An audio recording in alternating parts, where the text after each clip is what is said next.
దేవునికి మహిమ ఘనత ప్రభావం కలుగునుగాక. నేను తండ్రి నిన్నను కాపాడి మరొక నెలలో అలాగే మొదటి ప్రభు రైతుగా స్థలంలో చేర్చించే భాగ్యం ఇచ్చారు. ఈనాటి ధ్యానాంశముగా ఆరోగ్యవంతమైన సంఘము. ఏంటది? ఆరోగ్యవంతమైన సంఘం. సంఘానికి కూడా ఆరోగ్యం కావాలా? సంఘానికి కూడా ఆరోగ్యం కావాలా? సంఘము ఎలా ఉండాలి అని దేవుడు కోరుతున్నాడో అలా ఉంటే సంఘానికి ఆరోగ్యము. మన జీవితాలు ఉన్నాయి,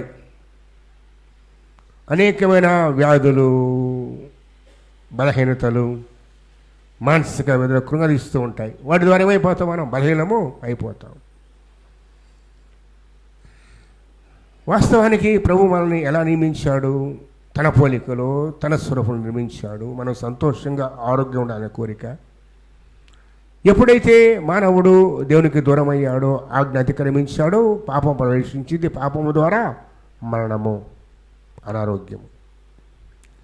ఆరోగ్యవంతమైన వ్యక్తిలోకి ఎలా అనారోగ్యం వచ్చింది? ఆయన మాటను త్రోసి వేయుట ద్వారా. అలాగే సంఘమును, సంఘం అంటే ఎవరు? నీవు నేనే. దేవుడు ఒక ప్రత్యేక ఉద్దేశం నిర్మించాడు. అది వధువు సంఘం. అది క్రీస్తు రాకడకై సిద్ధపడే సంఘము. అందరము కూడా యుగాలు దేవునితో జీవించబోతూ ఉన్నాం. ఈ లోకం మనం సిద్ధపరుస్తూ ఉన్నాడు ఆయన. ఆరోగ్యవంతమైన సంఘాన్ని ప్రభువు కోరుతూ ఉన్నాడు. ఏ రీతిగా సంఘం ఆరోగ్యవంతం అవుతుంది? అసలు సంఘం అంటే ఏంటి? సంఘం యొక్క బాధ్యతలు కొద్దిసేపు ధ్యానం చేసుకుందాం. ఈరోజు ప్రభు బల్ల ఉంది, అలాగే కార్యక్రమాలు ఉంటాయి కాబట్టి త్వరగా ముగించుకుందాం. మొట్టమొదటిగా లేదా వాక్యం తీయండి. మనం చూసిన వాక్య అవసరకాలం చూసినట్లయితే సంఘానికి నిర్వచనం చెబుతూ ఉన్నాడు ఇక్కడ 28వ వచనము. దేవుడు అంటే ఎవరిక్కడ? క్రీస్తు ప్రభువారు. చాలామంది అంటారు కదా, యేసు క్రీస్తు దేవుడని బైబిల్లో ఒక్క మాట చూపియండి. రక్తం పెట్టింది ఎవరు చెప్పండి సంఘం కోసం? ఎస్ఏ. ఆయనకి ఎవరు పిలుస్తున్నాడు? వాక్యము. దేవుడు తన స్వరక్తం ఇచ్చి సంపాదించుకునిన తన సంఘమును కాయుటకు. సంఘంలో అనేక బాధ్యతలు ప్రభువు కొందరికి ఇచ్చాడు. వారి వారి పనులు, ప్రవక్తలు గాను, ఉపదేశులు గాను, బోధకులు గాను, అధికారులు గాను, పరిచారకులు గాను నియమించాడు ప్రభు. ఎవరి పని వాడదే. అయితే ప్రభు అంటాడు, పలుగారు అంటాడు వాక్యం ద్వారా, దేవుడు తన స్వరక్తం ఇచ్చుకున్న సంఘము. ఒకమాట చెప్పాలంటే ఈ సంఘం ఎవరిది? తన సంఘముగా దేవుని.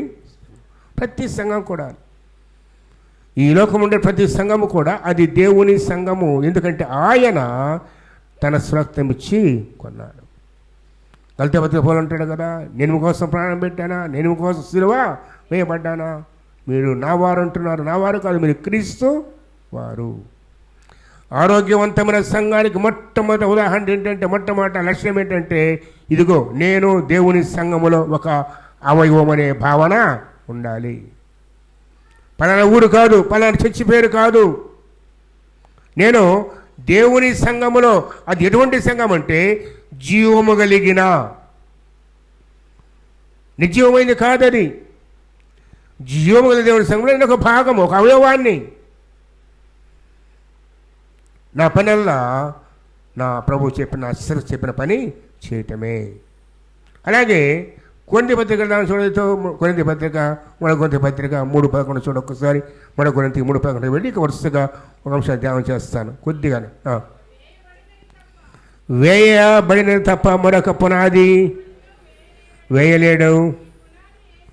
ఈ పునాది యేసు క్రీస్తే. రెండవదిగా ముఖ్యంగా చెప్తున్నాను, ఈయన స్వరక్తించుకున్నాడు. అంతేకాదు క్రీస్తు అనే పునాది మీద సంఘము కట్ట. దీని మీద యేసు క్రీస్తుని, అంటే ఆయన వాక్యం మీద, ఆయన వాక్యానుసారముగా, ఆయన వాక్యాలు నడుచుకోవాలి సంఘం అంతా కూడా. సంఘం అంటే ఎవరు? నీవు, నేను. వేయబడ పునాది మనకు పునాది లేదు, ఆ పునాది క్రీస్తే. ఎఫ్ఎస్సీ పత్రిక 2వ అధ్యాయం కూడా ఒక మాట చూస్తుంది కడదాం. ఎఫ్ఎస్సీ పత్రిక 2వ అధ్యాయం 20వ వచనం చూద్దాం. క్రీస్తు యేసే ముఖ్యమైన మూలరాయి ఉండగా అపొస్తలులను ప్రవక్తలను వేసిన పునాది మీద కట్టబడి ఉన్న ఎవరు మీరనగా సంఘము. మూలరాయి ఎవరు? క్రీస్తే. తన సేవకుల ద్వారా కట్టిస్తూ ఉన్నాడు దేవుడు. కాబట్టి మొట్టమొదటి గుర్తెరగాలి, ఆరోగ్యవంతమైన సంఘం అంటే తెలుసా? ఆయన సురక్షమిచ్చుకున్నాడు. అది ఆయన సంఘము. పునాది ఆయనే, పునాది క్రీస్తే, మూలరాయి కూడా ఆయనే. అనగా మాట చెప్పాలంటే సంఘము ఎల్లప్పుడూ క్రీస్తు ప్రభువు మీద ఆధారపడాలి. సంఘం ఎల్లప్పుడూ తన సొంత కార్యములు చేయకూడదు, దేవుని కార్యములే చేయాలి. సంఘం ఎల్లప్పుడూ కూడాను ఆయన చిత్తములో ఆయన ఇష్టం చొప్పున జీవించాలి. అది సంఘం పట్ల దేవుని ఉద్దేశం. సరే, ఆరోగ్యవంతమైన సంఘానికి మొట్టమొదట కొన్ని లక్షణాలు ఉన్నాయి. ఏది ఆరోగ్యవంతమైన సంఘం అంటామో చూద్దాం. దయతో వాక్యం చూస్తే మొట్టమొదటి సంఘం యొక్క లక్షణం ఏంటంటే విధేయత. విధేయత విధేయత అంటే అర్థం ఏంటి? లోబడు. ఎవరికి లోబడాలి? సంఘము దేవునికి లోబడాలి. లూకాసు వార్త దయతో 6వ అధ్యాయము 45వ వచనం చూద్దాం. లూకా 6:46. నేను చెప్పు మాటల ప్రకారం చేయక ప్రభువా ప్రభువా అని నన్ను పిలుచుట ఎందుకు? నా యొద్దకు వచ్చి నా మాటలు విని వాటి చొప్పున చేయు ప్రతి వాడును ఎవరి పోలి ఉండును తెలియజేతును. తిరిగి ఆ బండ క్రీస్తే కదా, ఆ బండ క్రీస్తే. సంఘం యొక్క మొట్టమొదటి లక్షణము ఆరోగ్యవంతమైన సంఘము. ఈ సంఘము ఎవరి మాట వినదు, ఎవరికి లోబడదు, లోకానికి భయపడదు. అది తన ప్రభు యొక్క మాటే వింటుంది. నా మాట విని, ఎవరి మాట అది? దేవుని మాట. విధేయత కలిగిన సంఘము. మత్తయి సువార్త 28వ అధ్యాయంలో ప్రభు వారికి ఆజ్ఞ ఇచ్చాడు, మీరు సర్వలోకానికి వెళ్ళి సర్వ సృష్టికి సువార్త ప్రకటించుడి. ఎవరికి చెప్పిన మాట ఇది? ప్రభు తన శిష్యులతో చెప్పిన ఆజ్ఞ. సంఘం బాధ్యత కూడా అదే కదా. సర్వలోకానికి సువార్త ప్రకటించడానికి ఎవరు వెళుతున్నారు చెప్పండి? వాక్యానుసారంగా చూస్తే ఈరోజు 2 రకాల పరిచర్యలు ఉన్నాయి క్రైస్తవ్యంలో. ఒకటి సువార్థికులు, రెండవది సంఘ కాపరులు. సువార్థికులు, సంఘ కాపరులు. సంఘ కాపరుల పని ఏంటి? ఆయన మందను కాయటం, సంఘాన్ని ప్రభు రాకడగై వాక్యము ద్వారా సిద్ధపరచటం, బలపరచబడటం. సువార్థిక పని ఏంటంటే క్రీస్తును ఎరగని చోటికి, ఇంకా ప్రభువును గుర్తిన చోటికి వెళ్ళి ప్రభు గురించి బోధించటం. ఈరోజు ప్రతి ఒక్కరూ కూడా కాపరి కావాలనుకుంటాడు కానీ స్వార్థికుడు కావడానికి ఇష్టపడరు. ఎందుకంటే ఒకే చోట ఉండొచ్చు, దీనికి దిగులు ఉండదు. కానీ స్వార్థికునిగా వెళ్ళేవారు బహు తక్కువ. ఇంకో గొప్ప సంగతి చెప్పాలంటే స్వార్థికులు కూడా, మిషనరీలు కూడా సంఘము చేత పంపబడాలి. ఎవరి చేత? సంఘం చేత. అది ఏ సంఘమైనా కావచ్చు. ఒక వ్యక్తి తనంతటగా తాను స్వార్థికుడు కాలేడు. ఎవరు పంపాలి? సంఘము ప్రార్థించి వారికి సహాయపడుతూ, అర్థమైందా? సంఘము ప్రార్థించి వారిని అభిషేకించి పంపాలి. పౌలు శీల వెళ్ళింది కూడా అలాగే. క్రొత్త ఆదిమ సంఘం యొక్క బాధ్యత ఇది. సంఘము సువార్తికలు పోషించాలి. సువార్త బయటికి వెళ్ళటానికి అది సంఘం బాధ్యత. ఇక్కడేమో స్థానిక సంఘంలోనేమో వాక్యం ద్వారా బలపడాలి, ప్రభు రాకడకై సిద్ధపడాలి, సంఘము వనరులకు సమకూర్చుకోవాలి. వాటి ద్వారా సువార్త సౌలోకానికి పంపాలి. వాడు చెప్పాలంటే ఇది ఒక కర్మాగారం, ఒక ఫ్యాక్టరీ సంఘం, ఒక ఫ్యాక్టరీ. ఏ ఫ్యాక్టరీ? విశ్వాసం తయారు చేసే ఫ్యాక్టరీ కదా. మరి విధేయత చూపే సంఘంగా, ఆరోగ్యవంతమైన సంఘంగా మనం ఉన్నామా ప్రశ్నించుకోవాలి.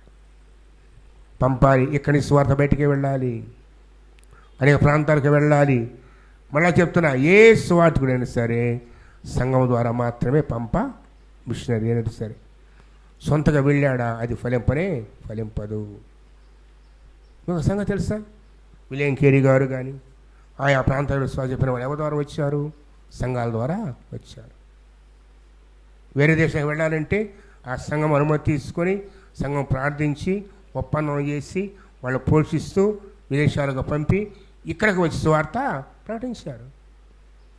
వాళ్ళతో వాళ్ళు రాలేదు. అది సంఘం యొక్క బాధ్యత. ఆరోగ్యవంత సంఘం కూడా అదే రీతిగా ఉండాలి. మన సంఘం ఉన్న ప్రార్థన చేద్దామా?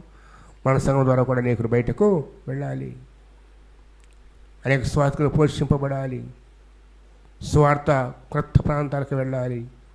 వారి ఆత్మలన్నీ మనం పరలోకంలో మనం చూస్తాము. ఇది ఆరోగ్యవంత సంఘం మొదటి లక్షణం. ఇంకో మాట జ్ఞాపకం చేసుకుంటే యోహాను పత్రిక తీద్దాం. ఇది ఒకసారి యోహాను పత్రిక, మొదటి పత్రిక 2వ అధ్యాయము 5వ వచనం. ముగిస్తాను. 3 అంశాలు చెప్తాను. ఆయన వాక్యము ఎవడు గైకొనునో వానిలో దేవుని ప్రేమ నిజముగా పరిపూర్ణమాయను. ఆయన వాక్యమును ఎవడు గైకొనునో, విధేయత, వాక్యానికి విధేయత.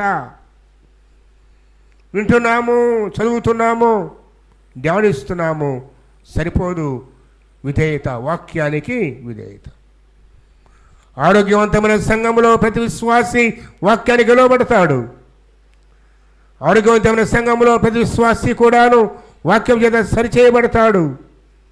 ఆరోగ్యవంతమైన సంఘంలో ప్రతి విశ్వాసి వాక్యాన్ని ప్రేమించి ప్రభు చిత్తానికి లోబడే వ్యక్తిగా ఉంటాడు.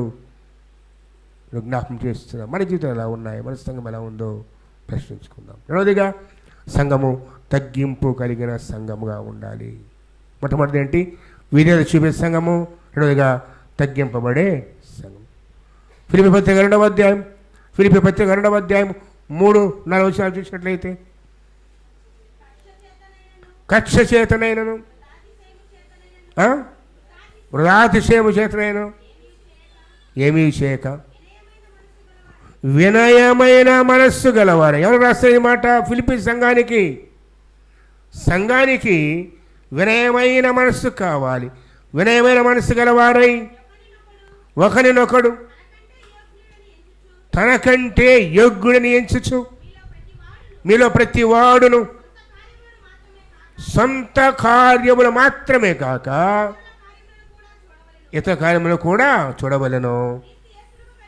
క్రీస్తు యేసు కలిగిన ఈ మనస్సును మీరు కలిగి ఉండుడి.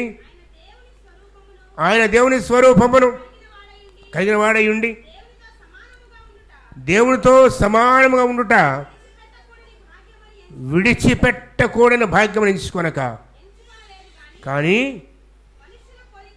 పుట్టి దాసి స్వరూపం ధరించుకొని రిక్తుని కంటే ఏమీ లేని వారిగా చేసుకొని, క్రీస్తు యేసు కలిగిన మనస్సు అంటే విధేయత కలిగిన మనస్సు, తగ్గింపు మనస్సు సంఘాల్లో ప్రతి విశ్వాసికి ఉండాలి. ప్రభు అంటున్నాడు, వాక్యం ఉంటుంది, ఎవడు ప్రక్క వాళ్ళ కంటే హెచ్చింపబడద్దు, తగ్గింపు కావాలి.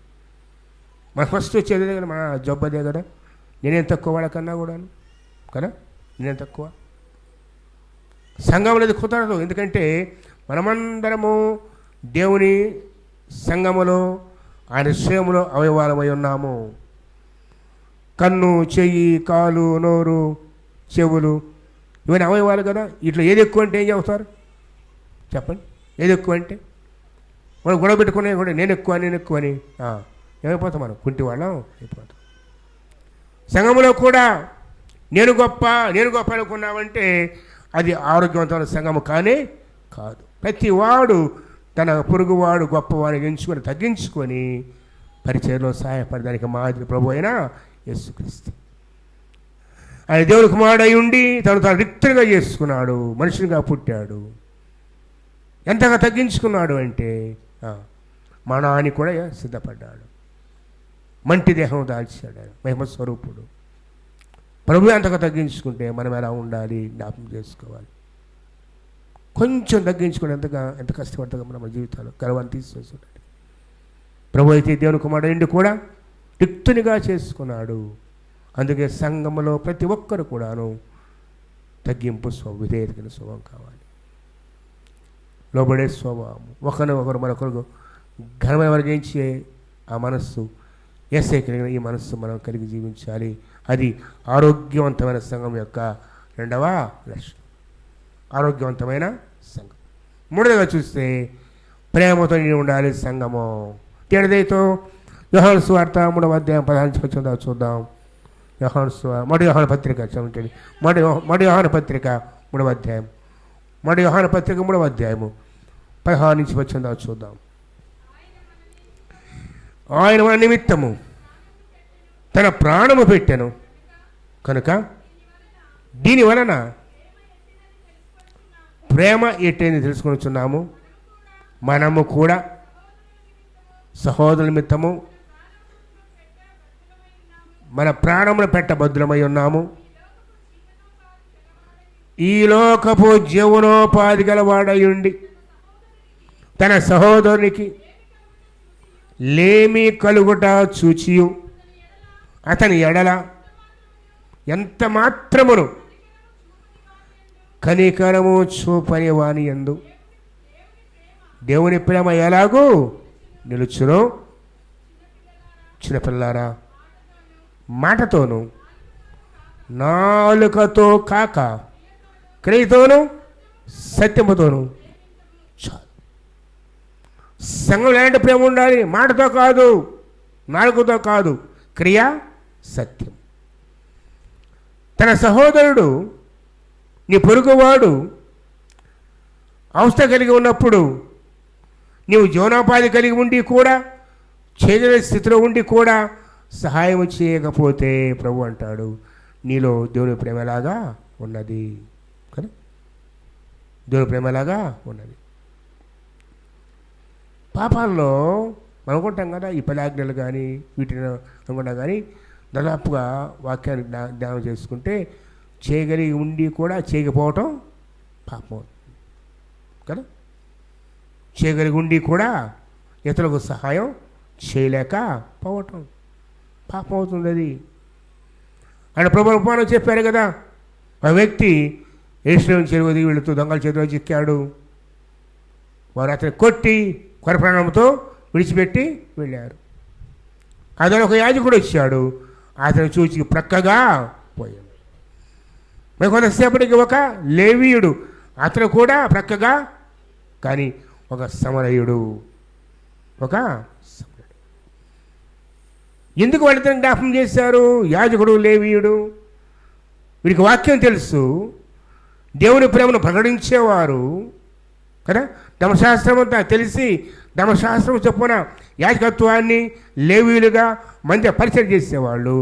వాళ్ళలోని దేవుని ప్రేమ లేదు, అంతే కదా. అందుకే వాళ్ళ పేర్లు చెప్పిన ఆయన అలా చెప్పిన వాళ్ళిద్దరి గురించి. వాక్యం తెలియకపోతే అనుకోవచ్చు, కానీ ఏం తెలియదు సమరుడు అన్యుడు ఒకదాని పోతూ ఆగి దగ్గరికి వెళ్ళి అతనికి ద్రాక్షరసం ఇచ్చి గాయాలు కట్టి జారిపడి నూనె పోసి తన వాహనం మీద ఎక్కించుకొని పరిచయం చేశాడు. ముక్కు మొహం తెలియని వ్యక్తికి, ధర్మశాస్త్రం తెలియని వ్యక్తి, దేవుడంటే తెలియని వ్యక్తి, అన్యుడు. మరి మనం ఎలా ఉండాలి? అందుకంటాడు వాక్యం ఉంటుంది, మాటతో నాలుగుతో కాదు కానీ క్రియతోనూ సత్యముతో ప్రేమించాలి. ఇది సంఘం యొక్క బాధ్యత. ఇటు సంఘాన్ని ప్రభు కోరుతున్నాడు. ఇటు సంఘస్థులుగా మనమందరం ఉండాలి ప్రభు యొక్క కోరిక. జ్ఞాపకం చేసుకో, ఆరోగ్యవంతమైన సంఘము. ఏ సంఘం ఇది? ఆరోగ్యవంతమైన సంఘము. ఎలా ఉన్నాయి మన సంఘాలు ప్రశ్నించుకున్నాం. దేవుడి చిత్తంలో ఉన్నామా లేదా? దేవునికి ఇష్టంగా ఉన్నామా లేదా? దేవుడు కోరుకునే రీతిలో ఉన్నామా లేదా ప్రశ్నించుకున్నాం. ప్రణించేవారుగా ఉండాలి, స్వార్థ పనిచేసేవారుగా ఉండాలి, మంచి స్వార్థ బయటికి వెళ్ళాలి, మన ద్వారా సేవకులు పోషింపబడాలి, దేవుడి ప్రేమను ప్రకటించాలి, అనేక నూతన ఆత్మలు సంపాదించాలి. సంఘం అయితే నానాటి కట్టబడాలి, అభివృద్ధి పొందాలి, ప్రభువులో స్థిరపడాలి, వాక్యం చేత జీవితాలు కట్టుకోవాలి. ఇన్ని బాధ్యతలు మనకుంటే మనం ఏం చేస్తున్నాం చెప్పండి? ఆదివారం వచ్చాం, వెళ్ళిపోతాం, మధ్యలో వస్తాం, వెళ్ళిపోతాం. క్రీస్తు శ్రమలో పాలువరగా లేమో. ఆరోగ్యవంతమైన సంఘాలు లేవు. ఇలా జ్ఞాపకం చేస్తున్నాను. జీవితాలు సరిచేయబడి, సంఘాలు కట్టబడి, ప్రభుత్వమైన సంఘమును ఆయన స్వతంత్రించుకున్న సంఘముగా, ఆయన పోలికగా, ఆయన ప్రేమగా జీవిద్దాం. అట్టి కృప పరిశుద్ధాత్మ దేవుడు నీకు నాకు మనకు దయచేయనుగాక. తల ఉంచండి, ప్రార్థించుకున్నాం. విధవాక్యం కోసం ప్రార్థించమని కోరుతున్నాను. మహోదయతో ప్రార్థన చేయండి.